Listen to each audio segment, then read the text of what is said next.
E o Jornal da Câmara Fortaleza recebe agora o João Paulo Quintela, apresentador do Resenha de Artilheiro. Ó, João Paulo, Miguel Anderson me deixou aqui com essa missão, entrou de férias, está curtindo lá as férias dele, me deixou aqui com essa missão de conversar com você sempre às segundas-feiras sobre futebol. E aí, campeão, beleza? Amigo. Vamos começar, João Paulo, falando sobre o Fortaleza. Leandro Piscin enfrentou o Flamengo lá no Maracanã, não deu muito certo. Enquanto você fala, vai ter imagem do jogo aí. Inclusive, o Miguel Anderson, que está de férias, deveria estar feliz. Não tá. Mas tá triste, né, cara? Não o tricolor de aço perdeu para o Flamengo. 2-0, o Flamengo mandou na partida, o Fortaleza até tentou esboçar alguma reação, conseguiu criar algumas opções, inclusive a primeira oportunidade foi justamente do tricolor de aço, mas Iago Pikachu perdeu o pênalti. Logo na sequência, o Flamengo abriu o marcador e aí mandou no jogo, mandou na partida, conseguiu um segundo gol. Aliás, uma assistência gigantesca do Arrascaeta, que jogou muito nessa partida. Gol do Gabigol no segundo tempo. A bola sobrou limpa ali para o Arrascaeta fazer o segundo gol. Fortaleza não conseguiu reverter, mesmo com as alterações que o Vojvoda fez, entrando com o Hércules, que é um excelente jogador e consegue mudar a dinâmica da partida quando entra. Entrou com o Caleb, que também se movimentou bastante, mas não foi o suficiente. Para alguns, foi um jogo foi muito doloroso essa perda para o Flamengo. Eu penso que não. O Flamengo é um grande time, por mais que esteja hoje um pouco desorganizado ainda, não jogando aquilo que pode e aquilo que sabe, mas mesmo assim, desorganizado, sem jogar tudo que sabe, é o terceiro colocado da competição. E mesmo sem ter ganho do Fortaleza, estava lá no G4. Então o Flamengo é uma grande equipe, foi um resultado normal para o Fortaleza, mas claro, a gente espera que ele venha se recuperar na próxima rodada, que por sinal vai encarar o Atlético Paranaense, aí sim. Vai jogar de igual para igual, equipes que se equiparam e acho muito provável, muito positivo para o Fortaleza conseguir essa vitória. Jogou lá no Maracanã, lotado, e agora volta diante do seu torcedor contra o Atlético Paranaense.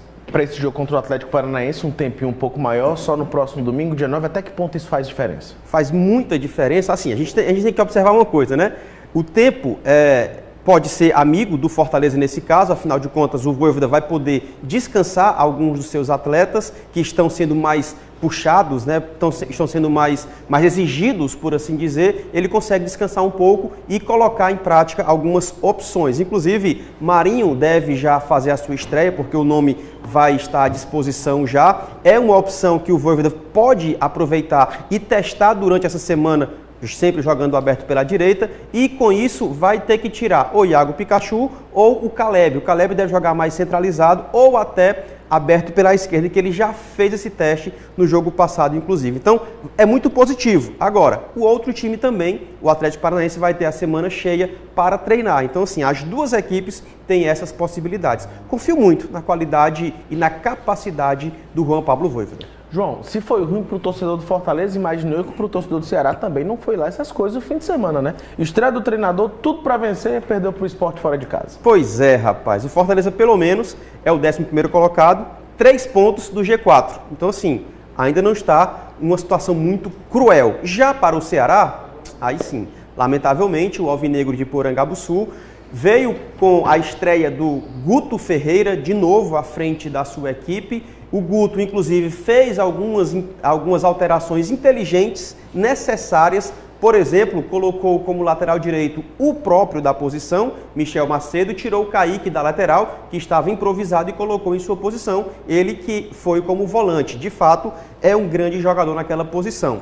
No sistema de criação, trouxe o Giancarlo também como homem central para criar as oportunidades, e não extremo como ele vinha jogando com o Barroca. Mesmo assim, não foi o suficiente. Primeiro, porque o Sport é uma equipe muito organizada, estruturada e muito bem treinada. Estava jogando diante do seu torcedor. Neste momento, o Sport é líder da competição e com um jogo a menos, inclusive, tá? Falta fazer uma partida e mesmo assim assumiu a primeira colocação. Para o Ceará, vimos falhas grotescas no sistema defensivo, vimos falhas grotescas na finalização, no último momento da jogada, naquilo que a gente esperava, né, que Vitor Gabriel pudesse fazer como ele sabe, fazer os gols e as finalizações. Infelizmente, não foi assim que aconteceu. 2-0 para o Sport, e diferente da Série A, o 10º colocado, que é o Ceará, para o G4, para o quarto colocado, tem aí pelo menos 8 pontos de diferença, ou seja, no mínimo 3 rodadas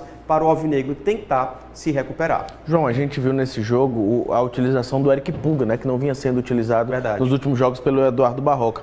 Dá pra gente esperar mais Eric Pulga nas próximas rodadas para o Ceará na Série B?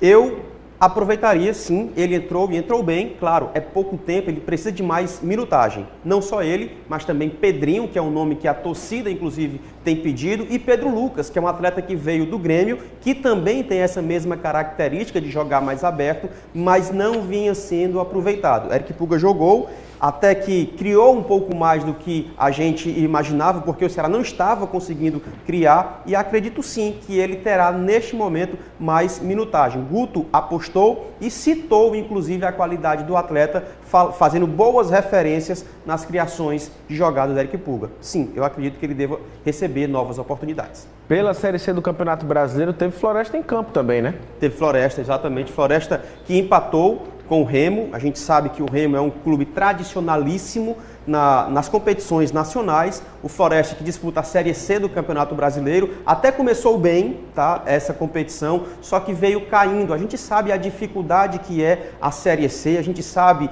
que o Floresta é bem recente como uma equipe profissional, mas já vem fazendo bonito. Neste momento, ele está na zona do rebaixamento da Série C, mas repito, é uma competição muito difícil, com grandes nomes a nível Brasil, inclusive campeões brasileiros estão disputando a Série C. Foi um empate, 0-0, e o Floresta agora está em 17º colocado, ainda na zona do rebaixamento. Estava em 18º, ganhou uma posição, mas ainda continua naquela zona da degola. Porém, o Floresta tem um jogo importantíssimo na próxima rodada e pode encostar, aliás, pode subir aí pelo menos 3 posições. E honestamente, eu acredito no time, no futebol muito bem jogado pela equipe do Floresta. Se você acredita no Floresta, eu acho que você também deve acreditar no Ferroviário, né? Apesar do empate com o Calcaia pela Série D do Campeonato Brasileiro, ainda segue dono da melhor campanha da competição, né? Cara, é verdade. E que campanha extraordinária do Ferroviário. 29 pontos como líder, o segundo colocado tem 17. São 12 pontos de diferença. E tem um detalhe,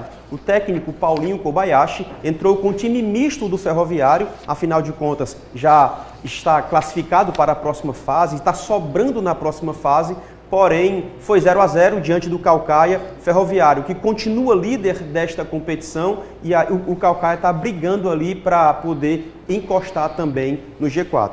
O Calcaia joga na próxima rodada contra o Atlético Paranaense, inclusive, e o Ferroviário joga contra o Tocantinópolis. É isso, João Paulo Quintela, muito obrigado pela sua participação. Aproveita e convida o público que está nos acompanhando a assistir o Resenha de Artilheiro de logo mais. Show de bola, meu povo. Inclusive, eu quero convidar você para daqui a pouquinho, logo após o Jornal da Câmara Fortaleza, você acompanhar a Resenha de Artilheiro. Vamos falar sobre Pacajus, que venceu na Série D também e entrou no G4. Olha só, na Série D, Ferroviário e Atlético Cearense no G4 e também o Pacajus. Vamos falar do Iguatu e também do Calcaia.